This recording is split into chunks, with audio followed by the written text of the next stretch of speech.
Engineering, Magic, and Kitsune, Chapter 34, Scouting. John hated to give much ground on this matter to Yuki, but after even that little break, his shoulders didn't tense up in the same way, nor did he find himself blanking as he worked. Rin had awoken and was still a bit, out of it, so Yuki had opted to keep an eye on her and try guide her through some meditation. In fact, he could feel a bit ozony tang in his tongue, so he wagered she was probably succeeding, which was wild. When she explained it, he had expected such an effort to just serve to contain the loopy dragon-blooded to where she could do no harm, but if she actually got something productive done out of it, all the better. He shrugged, going back to his project with a clear mind. The hoverboard was nearly complete. It wasn't perfect, mind you, and he still had much testing that he'd want to do, but for something as simple as just going straight up to check for buildings nearby, it'd be more than enough. The control systems just needed a bit more testing to prevent an incident. He did not want to lose it in the woods, and decided even less to go shooting off in the sky with it. Normally, he wouldn't even consider using it away from the fort until he could get a good round of testing on it. But they were on a time crunch. 8 days before their foes felt comfortable attacking them was a lot of pressure, and it would get to anyone. He still had to come up with a way to destroy the value of the nameless horde, and he had an idea, but it needed more refinement. A few extra features to the disc would probably prevent any accidents. John added an emergency switch that immediately cut power to the thrust and throttle, powering the focus that held it in mid-air, so that it would slow and drift slowly to the ground if he bailed. Additionally, he installed a speed limiter on it, which was connected to a dial. While not the most elegant of solutions, he was inexperienced in controlling something like this with his legs, and any stumble could result in a lot of pain, even through his warding. In addition to protecting against unexpected hygiene maneuvers, it'd act as a set of training wheels. And if worst happened, he could press down on his other foot and twist to increase the limit. He hoped he wouldn't have to, but given how life had been lately, he'd be a fool to count on that. A gentle knock on the closed door drew his attention. "Yeah, I'm here. What's going on?" His voice was doubtlessly muffled, but it could carry through, possibly. "Rin's better now," Yuki answered. "You ready to aid us with our duty, are you not?" There was a long, awkward pause. "Yes, Mistress Yuki," the unbound finally squeaked out, sounding smaller than he'd ever heard her. "Well, if that's all then." "Right. Give me another few minutes and I'll be ready. Do you think we're good to do some scouting?" "I don't see why not," Yuki stated. "The Nameless are likely still agitated, but as long as we don't go near their nest structures, I doubt they'll pose much resistance. Besides, if we stay by the river, they'll be easy to retreat from if needed." "Right. They didn't do well with water, did they?" He bolted a pair of handles on so that he could tie it off to his backpack. "And if they press us from both sides, those priests had eerily good timing earlier. I wouldn't put it beyond them to figure out how to ambush us." "Your iceboat trick would be enough to get us out of there," Yuki reassured. "Besides, even if that is something they plan around, Rin and I can easily outrun them. You need not worry on our account." The Kitsune believed him unable to escape without her aid, although he prayed it wouldn't come to that. It would shatter the image they were building up of him for Rin, but perhaps the disc would solve that. Even a few minutes at maximum thrust, completely unobstructed by terrain, would stop any chase fast. A relatively gentle valley it might be, but there were plenty of places where he could easily lose unwanted tiger-longs by using some rough terrain. Or he could fly above and rain down a hell to cover Yuki and Rin's escape. He had maybe 5 minutes of high-speed flight time, but that should be more than enough. Even if the Nameless were somehow spying on them, this was something new that had never left the room. Unexpected. He doubted that they would have any counters on hand. What ranged attacks they did have were relatively sluggish, with a lot of wind-up as they reared up, so while he was cautious, he wasn't massively concerned about himself.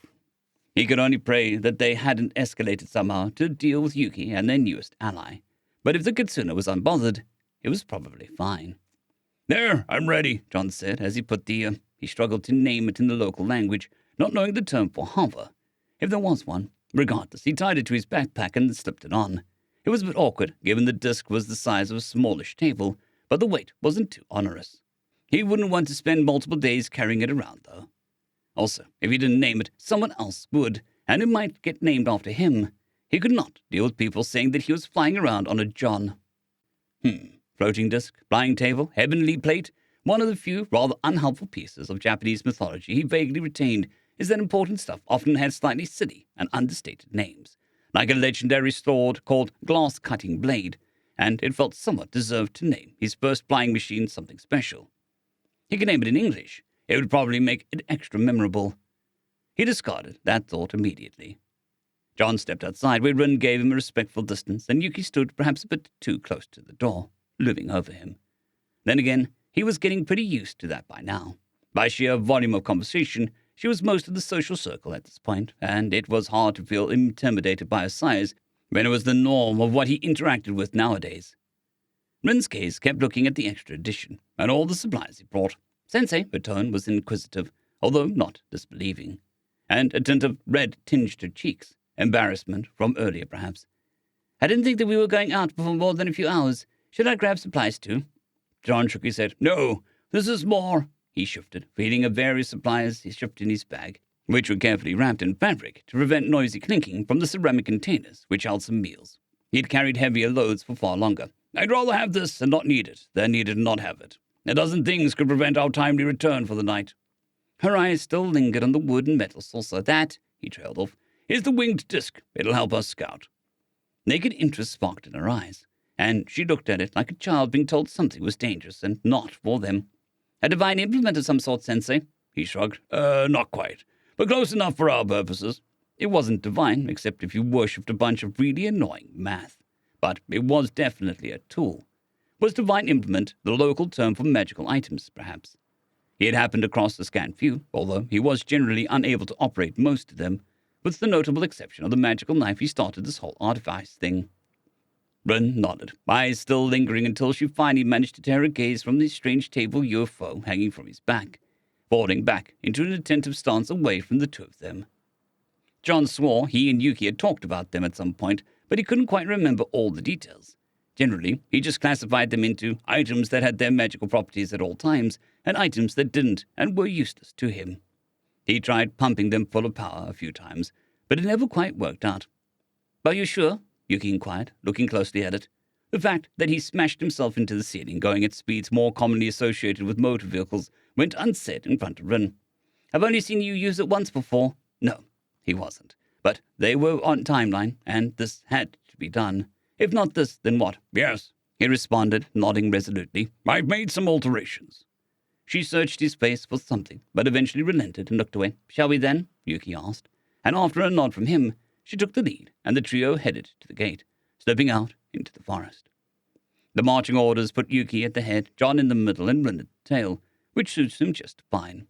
Ice flows through him, and he is immediately scanning the woods for threats, both high and low.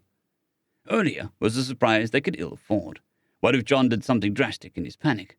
What if Rin did? She was on a hair trigger, and if she took offense on his behalf, one of those men could have easily lost a limb in the blink of an eye.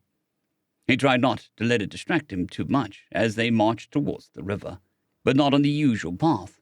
They kept game trails and skimmed past overgrown thickets, the sun cascading down through the leaves above, little flickering spots illuminating their track. Still, they kept away from the darker portions, where the woods were thicker. Nameless were light-sensitive and less active during the day, but not entirely asleep, especially when they had shadowy environments in which to skulk. John knew these woods well, and couldn't help but notice that Yuki pointedly avoided any path that needed climbing or scrambling over something. A pang of concern rose in his chest, thinking about her leg injury, before realizing it was for his benefit. They were traveling with a third, who pointedly did not know of his incomplete lack of superhuman physicality. Seeing him climb over rocks that the two of them carefully hopped would be dead giveaway, and her picking him up would be strange, raise questions. When did Yuki even have a chance to familiarize herself with this area? The damn Kitsune must be sneaking out during the nights. Then again, she seemed to have a whole day-night thing going on. It'd be stupid to assume that she'd be idle or meditating for the entire time that he was sleeping. He'd want to get out and see things too, after however many hundreds of years locked up. Soon enough, they reached the river without incident, and Yuki continued guiding them along it, up further and away from the town. The track was easy, but he kept himself on guard. Yuki scanned the environment and occasionally looked into the water, trying to spot some landmark that the turtle yokai had told her about. Suddenly, she stopped. His nerves lit with paranoia, eyes darting side to side as he tried to pick out whatever threat the fox's advanced senses had picked out. There was nothing in the trees. Nothing nameless related, at least. They had plenty of enemies the spiders could use to get to them. "Yuki, what's wrong?" he prodded, trying his best to keep his nervous tinge out of his voice. The Kitsune said nothing, facing away from them as she slowly, almost haltingly marched to the water, paying no mind to John's calls. She stood upon the edge of the water, staring out into the depths with an almost pensive expression, then crouched down and wordlessly shoved her head into the water like she was washing her hair. John blinked in disbelief, glancing at Rin, who also said nothing, but looked more than a bit flustered at the undignified display of the whole lot of fox on her hands and knees taking a dip. The Kitsune's long flowing hair sat upon the surface, spread out like a network of roots. A few bubbles drifted up from the surface as Yuki's head pivoted this way and that. Springing back up, she shook and dried herself like a dog. It didn't work. Her clothes and hair were still wet, just slightly less so. Walking back to the shore like nothing had happened, she turned to the pair. "One of the spots the couple saw people fishing is here." Her voice was calm, like she was relaying a simple fact, although he caught a glimpse of amusement in her eye as she slightly dumbfounded expression. "Asking a quiet yokai for directions is always a bit wet," she explained, looking expectantly, but also nervously at him, and the disc on his back. Numbly he nodded, taking a newly christened winged disc off his back and setting it on the ground before tossing his backpack to the side. "I'll take a quick look around," he stated, shaking out his reverie and getting back to business. It was the first time he had used it outside the lab, although he did do some basic functionality tests before they left. It was still absolutely nerve-wracking to get on it for the first time. "Hey, Yuki," he turned to her. "Yes," she responded. "How's your swimming?" he asked. It'd probably be better if he bailed over the river than the hard ground. Although his fording could take quite a bit of damage, there was always some amount of kinetic bleed-through, especially when you bounce, and it would keep the water out of his lungs if he were to get knocked out by the impact. There'd be no extra air incoming, though, so having someone to fish him out would be nice. "Good," she answered, eyes darting to the disc. "All right, just making sure," he said, before slowly stepping onto the disc and turning it on. There was no grand display, no lights or loud motor humming to life. The object just leveled itself, the lower edges pushing themselves up to match the highest point. And then he was off. Twisting his leg carefully, he piloted it to low speed over the stream, going a bit upstream of where Yuki and Rin remained so they could intercept his suffocating body rather than chasing it, and then went up. The land stretched out before him, and he took a sharp breath. The hills rolled out below him, afternoon light giving little room for shadows above the sea of vibrant green. The forest seemed to stretch forever in most directions, but as the land rose higher and higher to the northwest, he saw a retiring series of peaks suddenly jutting from the green, still white capped from this late in the season. A gentle, warm breeze almost seemed to cradle him, as if greeting him like an old friend. A sense of peace bloomed in his chest as he gazed out into the distance. Far in the distance, he could see roads cutting through the woods, but they looked almost natural, like they were following natural curves of the road and spots clear for them, rather than cutting through the ocean of life before them. The wind picked up, and the leaves rustled in a way that made him look like the waves upon the top of water. Perhaps one day he'd figure out a way to stay up here longer. Then he noticed the scar, deep in the woods. It was a nameless nest sitting in a dead and poisoned clearing, like a gaping wound upon the world. The webbed tree and monsters had chosen as their home sat in the center, and from it spread pale silken strands like an infection, roots spreading out through the treetops, fading as they became less dense. But he knew from experience that they reached further out than that. John could see more of them in the distance, smaller, he wagered, but it was hard to judge from this far away. 3 more spread across the woods, and almost seeming to lead towards them, like a trail coming off the main hive. Yuki had said that they'd often had sprawling connections on the ground, didn't they? These were almost certainly alternate exits, giving them more reach than he'd cared for, and he would have to find a way to seal them all at once. One was even located across the river from them, pointed towards underground tunnels that bypassed the natural water barrier. They must be able to reinforce the tunnels somehow to avoid the water table from flooding them out. Yet he saw no sign of their target. Wherever the tax collectors were dropping off their loot, he may need some help with this one. Was the disc big enough? He glanced down uncertainly. Drifting back down, he returned to the group. "I have good news and I have bad news," he said. "Good news, I found more of the nameless nest's exits. Bad news, there's still no sign of the drop-off point. Yuki, would you mind coming up with me? Your eyes are better than mine." Weight should be of no concern. Their 4 focuses could hold his weight each, with a good amount to spare room on the other hand. That I can do, Yuki stated, and calmly walked forward, looking him up and down, gesturing for him to scoot over. He slid to one side, getting perilously close to the edge. Perhaps this was a worse idea than he. Yuki stepped onto the disc behind him, wrapped her arms around his middle, and pulled him close. She smelled, strangely, of light lavender today, even though her clothes weren't washed with anything that would smell like that. John blanched and fought down an upswell of complicated, terrifying emotions with calm, even breathing. It was just for utility. That was it. The pair left Rin behind as they flew up into the sky, and Yuki's grip grew tighter as they flew higher and higher off the ground. Soon they hovered around where John had been alone before, the warm breeze dealt by Yuki's shielding, heat soaked into him from her tight embrace, the Kitsune's high body temperature, and an ethereal feeling of heated presence enveloping him, like sitting on a hot rock on a sunny day. "What do you see?" he asked, trying to focus on their mission. John couldn't see her from where he stood, but he felt the Kitsune shift in place. "It's been a while since I've seen the world like this," she admitted. "Too long, I think." He gazed out onto the horizon. "Perhaps I'll fly like this more often," he hesitantly admitted. "It's been a while since I got to see something like this, too. The woods have their own charm, but—" Trailing off, he stopped himself before he said something nonsensical. "After this crisis, perhaps I'll make some flying chairs, something more comfortable, and with a higher power capacity." John could almost feel her looking down at him, examining him closely, but her gaze didn't stay locked for long. "I'd like to join you for that, I think. If you'd have me, of course." "Of course," he quickly replied, perhaps a bit too quickly. "It would be nice to share this with someone some more. Sunsets must be incredible." The two hung there, enjoying the moment. "There's a building around the third nest, the one across the river," Yuki said, finally breaking the silence. John jolted, but narrowed his eyes, squinting to try and pick out the building. He couldn't. "Look past it," she commanded. "The building would have to be close to the nearby road, but not on it, as it would be too obvious. Moreover, it can't be too close to the nest's entry, as that would be a dead giveaway. But they also want it close enough that they can reinforce it as needed and move things into storage quickly.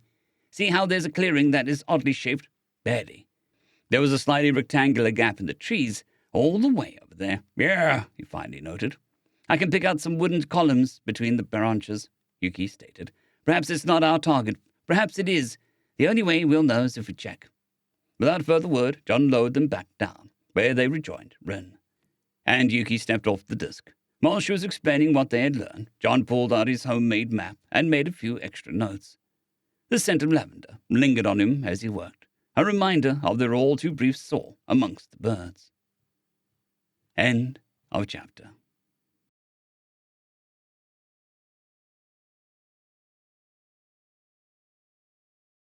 I'd quickly like to thank our Tier 5 channel members, Casper Arnholt, John Creighton, Manatharia, 050, Dragzoon WRE, and Elijah Silvercross.